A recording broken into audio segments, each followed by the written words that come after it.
పీపుల్‌కి ఉండే పెద్ద మిస్‌కన్సెప్షన్ ఏంటంటే, హెచ్‌బీఏవన్సీ చెక్ చేయంగానే ఎక్కువగా ఉంటే డయాబెటిక్ అని, తక్కువగా ఉంటే నాన్ డయాబెటిక్ అని డిసైడ్ అయిపోతారు.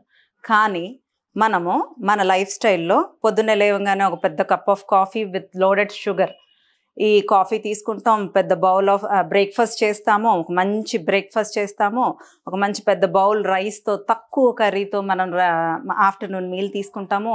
ఈవినింగ్ బయటికెళ్తే ఒక కప్ ఆఫ్ కేక్ ఉంటే, నూడిల్స్ ఉన్నా, పాస్తా ఉన్నా ఏదైనా తీసుకుంటాం బయటకిప్పుడు మనకుండే వెరైటీస్‌కి. మళ్ళీ 7:00, 8:00కి డిన్నర్‌లు, నైట్ 10:00 కూడా డిన్నర్‌లు, బిర్యానీస్ తింటాం. సో, ఇలా లైఫ్ స్టైల్‌ని ఇలా మెయింటైన్ చేయటం వల్ల మన బాడీలో గ్లూకోజ్ ఎప్పుడూ పెరుగుతూనే ఉంటుంది. అలా గ్లూకోజ్ పెరుగుతున్నప్పుడు ప్యాంక్రియాస్‌కి చాలా పని ఉంటుంది. అంటే అసలు ప్యాంక్రియాస్ ఇంక 24 అవర్స్ ఆల్మోస్ట్ మనం తిన్న ఫ్రీక్వెంట్ స్నాకింగ్ వల్ల 24 గంటలు ప్యాంక్రియాస్‌కి వర్క్ ఉంటూనే ఉంటుంది. సో, ఇలా ఆ ప్రెషర్ వల్ల ఈ ఒక 20 ఇయర్స్‌కి డయాబెటిక్ రాదు అన్న బాడీ కూడా డయాబెటిక్ స్టేజ్‌లోకెళ్తుంది. సో, ఫ్రీక్వెంట్ స్నాకింగ్, ఎక్కువగా సలాడ్స్, ప్రోటీన్, గుడ్ ఫ్యాట్స్ ఇవేమి తీసుకోకుండా ఎక్కువగా కార్బోహైడ్రేట్స్ తీసుకుంటే మనం మనని డయాబెటిక్ స్టేజ్‌లోకి పుష్ చేస్తున్నట్లు. సో, లైఫ్ స్టైల్‌ని చాలా జాగ్రత్తగా మానిటర్ చేసుకోండి.